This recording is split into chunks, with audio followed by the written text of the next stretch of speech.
Presentamos lo que va a ser este proyecto de la reforma judicial, pero vamos a analizarlo más con la doctora Mariana Barbita, que es abogada penalista, profesora de Derecho Penal en la UBA, presidenta de la Asociación de Mujeres Penalistas de Argentina. Mariana, Pablo Vicente, Gabriel Pulvirenti y Belén Martínez, la saludamos desde acá de La Voz de la Ciudad. Buen mediodía.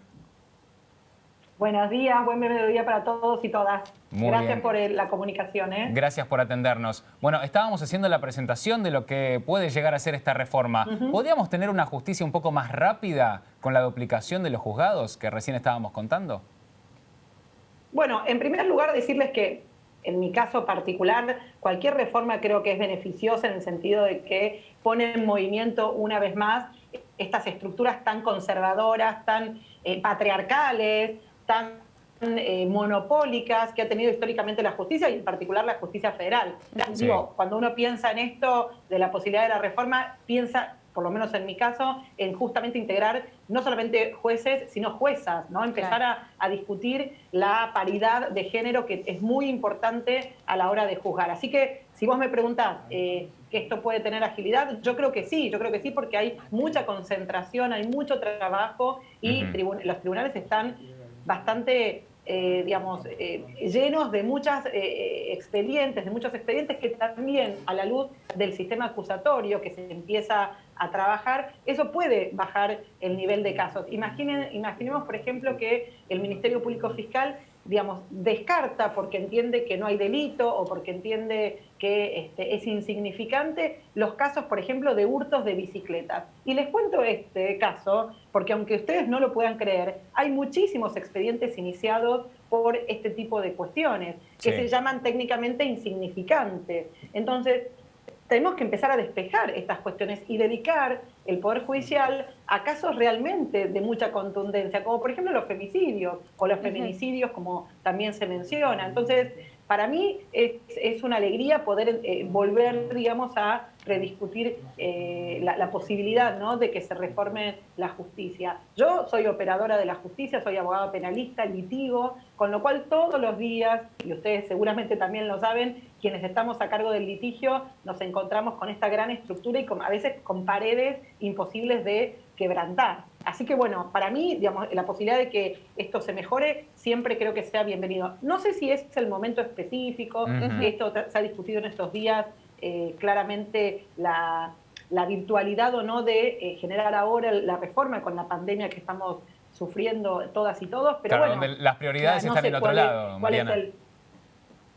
¿Cómo? Donde las prioridades podrían estar en otro lado, pero ahora se ve que también necesitaban presentar y tal vez marcar territorio o llevar un shock, sí, informativo con respecto a lo que puede llegar a ser algo muy esperado, que era la reforma judicial también, políticamente hablando. Por eso, claro, a ver, obviamente hay especulaciones y yo en ese sentido prefiero, mantenerme al margen de todas las especulaciones, porque lo que yo les puedo contar, y les agradezco que me hayan invitado, es desde el rol que tenemos algunas mujeres que nos dedicamos al derecho penal, que es un sistema además muy sensible. Entonces, por supuesto que puede haber especulaciones políticas. Bueno, se discute mucho la integración de esta comisión, que en principio, estaría analizando las reformas. La verdad es que recién hoy nos vamos a enterar con detalle qué es lo que va a suceder, porque la verdad que yo he intentado conseguir por varios lados el proyecto y está como muy cerrado, esperando que hoy se difunda. Entonces,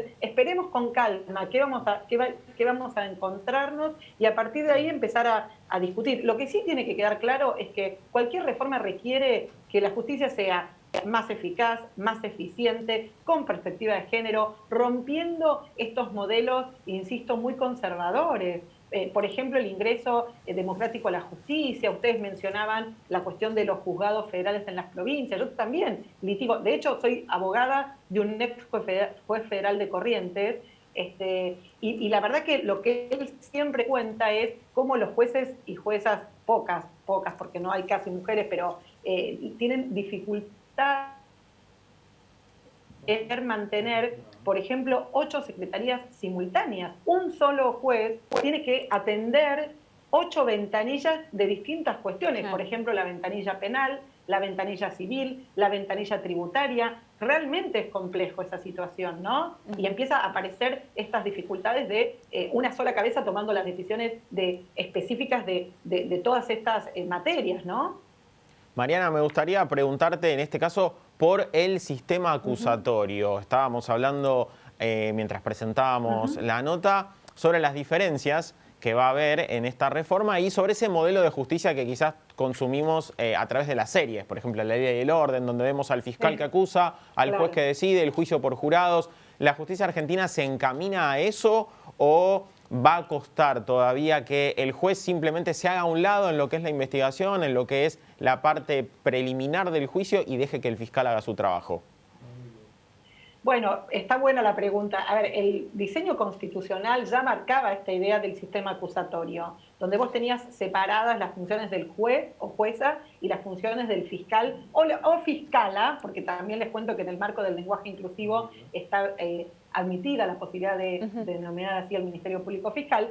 Pero más allá de eso, la realidad es que es necesario. Yo, que doy clases en la Facultad de Derecho, siempre la primer clase, cuando hablamos de los sistemas procesales, decimos, bueno, lamentablemente todavía tenemos un sistema mixto, es decir, entre lo inquisitivo y lo acusatorio, donde los jueces son los que tienen las riendas del proceso, y la fiscalía está como ahí al costado, igual que la querella, ¿no? Que es la víctima representada en el expediente. Ahora, con el sistema acusatorio, pasa, digamos, a tener mayor protagonismo el Ministerio Público Fiscal, que desde la Constitución, ustedes recuerdan que en 1994, al reformarse la Constitución, se incorporó el artículo 120, y el 120 dice claramente la autarquía funcional y financiera del Ministerio Público Fiscal separado del Poder Judicial, con lo cual a mí me parece que va a ser mucho más ágil este proceso. Ahora, eso no significa que, si vuelvo a insistir con lo inicial, si no tenemos una capacitación de operadores y operadoras, no solamente en el sistema acusatorio, sino en todas las otras cuestiones que les mencioné, claro, sí, siempre va a haber más dificultad. Los jueces en Buenos Aires especialmente están, y en el país también, están muy sentaditos en sus sillones de jueces, resolviendo, y entonces la situación del acusatorio empieza como a mover el avispero, por decirlo de alguna manera, y hubo algunas resistencias del Poder Judicial. Sin embargo, en términos teóricos y en términos de pensar un diseño constitucional, yo espero que el Poder Judicial empiece a modificar y pasar a un sistema acusatorio, ¿no? Donde el juez lo que hace es controlar las garantías del proceso. Es decir, la Fiscalía investiga, la Fiscalía le toma indagatoria al imputado o a la imputada, algo que ahora en este momento en nuestro sistema no se produce directamente con el juez o la jueza, ¿no? Entonces, el que la investigación esté en manos de la Fiscalía y que el Poder Judicial controle esos límites constitucionales, me parece que es como el diseño más sano, ¿no? Más democrático en términos de esto que pensó la Constitución. Bien. Mariana, ¿cómo funciona la potestad del Ejecutivo para poder pedir una reforma judicial en este caso? Bueno, en realidad son proyectos. A mí me parece que el Poder Judicial lo que hace es como invitar la posibilidad de la discusión. O sea, no va a quedar en manos del Poder Ejecutivo, sino que va a quedar en manos del Legislativo, el órgano del Congreso, el órgano que representa al pueblo, y con mayorías y minorías y con discusiones y debates. Con lo cual, digamos, en términos de facultades, el Poder Ejecutivo tiene facultades de enviar proyectos al Poder Legislativo, de enviar proyectos de este grupo, digamos, de notables, que en principio van a conformar este comité, digamos. Ya hubo en algún momento, siempre estuvimos acostumbrados y acostumbradas a reformas no solamente constitucionales, sino, por ejemplo, en materia del Código Penal. Recuerden que ya venimos discutiendo muchas reformas, hasta ahora no han salido, digamos, en su momento, más o menos por el 2012, la ex presidenta de la Nación había mandado un proyecto para reformar el Código Penal, y lo hacía en su carácter de presidenta, ¿no? ¿Se entiende? Entonces, yo no veo dificultades en ese sentido en términos constitucionales. Ahora, por supuesto que cualquier tipo de reforma va a estar en manos del órgano que corresponde según la Constitución, que es el Congreso, ¿sí? Con diputados y senadores. Más allá de que ahora también hay unas especulaciones de por qué va a iniciar el proyecto a través del Senado. Bueno, estas son especulaciones realmente. Hay cuestiones que muchas veces son estratégicas y eso tendríamos que preguntárselo a los legisladores y a las legisladoras, ¿no? Seguramente. Por eso, como vos dijiste, también tiene que ver mucho de estrategia por dónde comienza a presentar este proyecto el presidente. Mariana, te agradecemos por tu tiempo, por estar con nosotros. Te mandamos un abrazo. Bueno, un abrazo enorme, a cuidarse, a seguir estando en casa como cuando se puede. Así que, bueno, gracias.